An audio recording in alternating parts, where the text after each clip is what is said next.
Selamat datang di Praktikum Geologi Minyak dan Gas Bumi pada acara 4, yaitu acara Deep Matter dan FMI. Pada praktikum kali ini akan dipandu oleh dua asisten acara, yaitu saya, Dewi Sintiareka, dan teman saya, Manggala Aji Kumara. Berikut merupakan outline yang akan dibahas.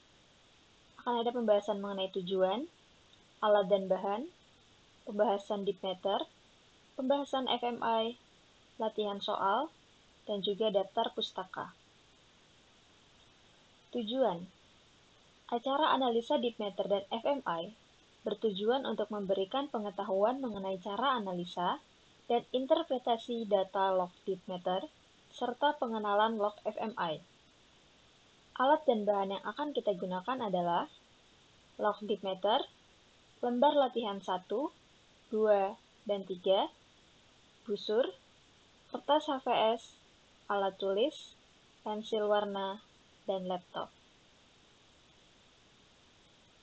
Deep Matter. Kegunaan Deep Matter. 1. Interpretasi keberadaan struktur geologis seperti lipatan dan patahan. 2. Memperkirakan adanya struktur sedimen dan arah arus purba. 3. Memperkirakan adanya ketidakselarasan. 4. Interpretasi arah penyebaran batuan reservoir. 5. Membantu rekonstruksi evolusi struktur suatu area. Berikut merupakan contoh data Deep Matter. Pembacaan data Deep Matter. Hasil pengukuran Deep Matter yang disajikan dalam bentuk grafis, umumnya berupa row plot, stick plot, modifikasi Smith plot, dan azimuth frequency plot. Yang akan kita gunakan yaitu row plot. Arah panah menunjukkan arah kemiringan perlapisan, kolom vertikal merupakan kedalaman, dan kolom horizontal merupakan besar kemiringan.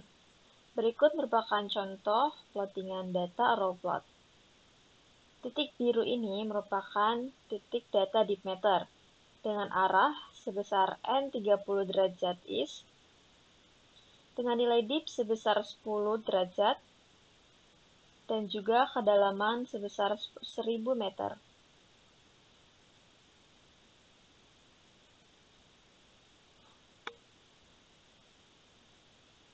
Analisa data Deep Matter. Untuk mempermudah dalam mendeterminasi kemiringan struktural dilakukan dengan berbagai cara, salah satunya dengan pola warna. Terdapat 3 pola warna, yaitu pola hijau, merah, dan biru. Pola hijau digunakan untuk pola dengan besar dan arah kemiringan yang relatif tetap. Pola ini menunjukkan kemiringan regional. Pola merah, kedudukan lapisan yang relatif memiliki arah tetap dan besarnya bertambah sesuai dengan bertambahnya kedalaman. Biasanya mengindikasikan adanya fault unconformities, differential convection seperti adanya rip ataupun domes, serta channels. Pola biru, kemiringan yang relatif mempunyai arah yang sama, tetapi besar kemiringannya berkurang sesuai dengan bertambahnya kedalaman. Dapat diinterpretasikan sebagai fault unconformities, atau current bedding. Hal yang perlu diperhatikan dalam pewarnaan. Menghubungkan panah untuk kedalaman yang berurutan. Tidak boleh menghubungkan panah-panah yang berlawanan arah. Menghubungkan panah yang relatif mempunyai arah yang sama. Akhir pola yang satu dapat menjadi awal pola yang lain. Dan tidak semua hasil pengukuran Deep Matter harus diperhitungkan. Interpretasi Deep Matter dapat digunakan untuk menginterpretasi adanya perlapisan, lipatan atau fault, sesar, serta adanya ketidakselarasan. Dengan catatan, perlu diperhatikan skala dalam melakukan interpretasi Deep Matter. Perubahan pole dalam satu perlapisan mengindikasikan struktur sedimen, sedangkan perubahan pola tadpole pada perlapisan yang berbeda bisa mengindikasikan struktur geologi. Berikut merupakan contoh plottingan data Deep Matter. Ada anticline simetris, anticline asimetris, anticline rebah, syncline simetris, dan juga sinkron asimetris. Dapat dilihat perbedaan dari tiap-tiap data deep matter.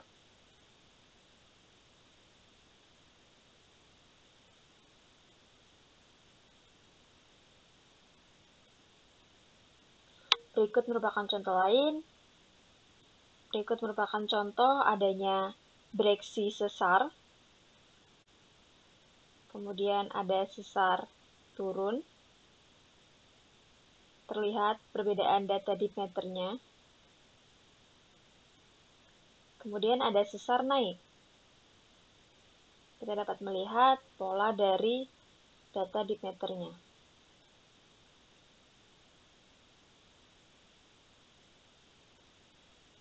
Dapat juga kita gunakan untuk membedakan disconformity dengan angular unconformity.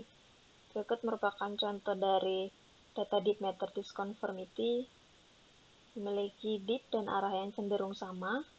Kemudian untuk angular unconformity memiliki arah dan nilai dip yang berbeda.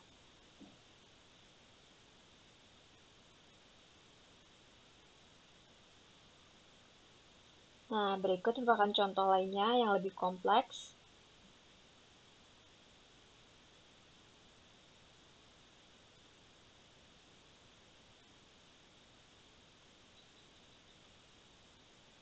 Selanjutnya yaitu pembahasan mengenai Formation Micro Scanner Image atau kita sebut sebagai FMI.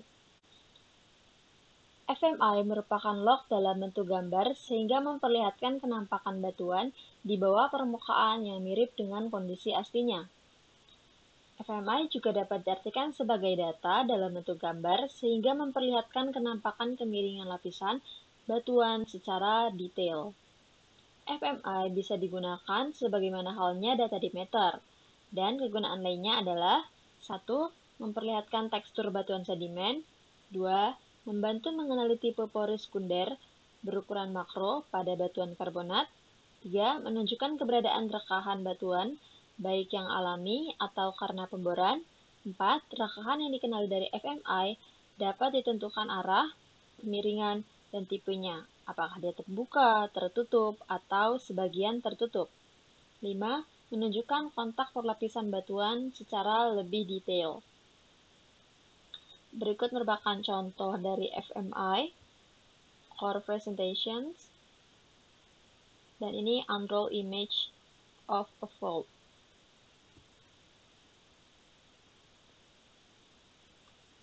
Nah, ini contoh dari analisa fracture. Pada gambar FMI ini kita dapat melihat adanya rekahan-rekahan. Lalu dapat kita plot pada gambar di samping. Lalu untuk analisa tekstur, dapat kita lihat pada gambar FMI ini adanya perbedaan bentuk butir, ukuran butir, dan juga perubahan dari bagian bawah lapisan batuan sampai pada lapisan atas. Kemudian untuk analisa struktur, kita dapat lihat pada gambar ini, pada bagian atas dan bawah terdapat garis hijau di mana lapisan tersebut, lapisannya menerus, tidak terpotong. Sedangkan pada bagian tengah ini, terdapat lapisan yang tidak menerus, melainkan lapisannya berada pada bagian bawah. Bisa kita interpretasikan bahwasannya pada bagian ini terdapat patahan. Selanjutnya akan ada latihan soal. Berikut merupakan latihan 1. Latihan ini akan langsung dikerjakan pada pertemuan online praktikum pada hari Selasa pukul 15.30. Terima kasih telah menonton video penjelasan acara 4, yaitu acara deep matter dan FMI. Selamat bertemu di acara praktikum acara 4, yaitu pada hari Selasa pukul 15.30.